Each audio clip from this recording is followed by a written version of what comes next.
High বন্ধুরা, আমার অমৃত সন্ধানে তোমার চ্যানেলে তোমাদের সুস্বাগতম। আমি আবার চলে এসেছি একটা নতুন রিডিং নিয়ে। আজকের রিডিংটা করব Aquarius, sun moon rising and Venus. তো অ্যাকোয়ারিয়াস বন্ধুরা, তোমরা যারা সিঙ্গেল রয়েছো, চলো দেখে নিই তোমাদের লাভ লাইফে কি ব্লকেজ রয়েছে। Aquarius, sun moon rising and Venus, তোমাদের লাভ লাইফে কি বাধা আছে, কেন সাকসেসফুল হতে পারছো না।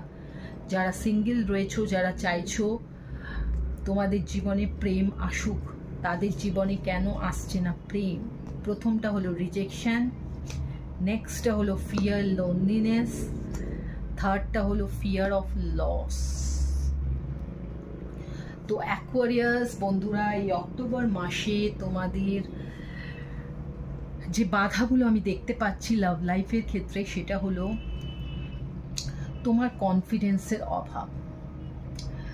তোমার ধারণা হয়ে গেছে যে তুমি যদি কাউকে তোমার মনের কথা জানাও, এক্সপ্রেস করো, তাহলে সে যদি তোমাকে রিজেক্ট করে দেয়, তখন তোমার মনে একটা কষ্ট হবে, তোমার কনফিডেন্স লেভেলটা লো হয়ে যাবে। সেই ভয়ে তুমি কিন্তু কারোর সঙ্গে ডেটিংয়েই যাচ্ছ না, দেখাই করছো না, মিশছো না, মেসেজেরও জবাব দিচ্ছ না, কলও ওঠাচ্ছ না। তুমি কিন্তু বুঝতে পারছো যে তোমার চারপাশে অনেক মানুষ রয়েছে, তারা কিন্তু তোমার প্রতি ইন্টারেস্টেড, কিন্তু তোমার মনে হচ্ছে তুমি যে তারা যদি তোমার সম্বন্ধে আরও বেশি কিছু জেনে ফেলে, তাহলে বুঝি তারা তোমাকে ছেড়ে চলে যাবে। তো এই ধারণা থেকে তুমি তাদের সঙ্গে সেই ডিপ লেভেলে কিন্তু কথাও বলছো না, মিশছো না। তো সেটা থেকে তোমাকে নিজেকে বার করতে হবে, কনফিডেন্স লেভেল হাই রাখতে হবে যে হ্যাঁ ঠিক আছে, এরম যদি কেউ হয়েও থাকে, আমার রিজেক্ট করে চলেও যায়, তাহলেও সেটা আমার কনফিডেন্স লেভেলটাকে লো করবে না। তাতে একটু ক্ষণিকের জন্য কষ্ট পেলেও আমি কিন্তু ভেঙে পড়বো না। এবং সেরকম সেইটা ভেবে তোমার কিন্তু নিজের মনের কথাটাকে এক্সপ্রেস করতে হবে।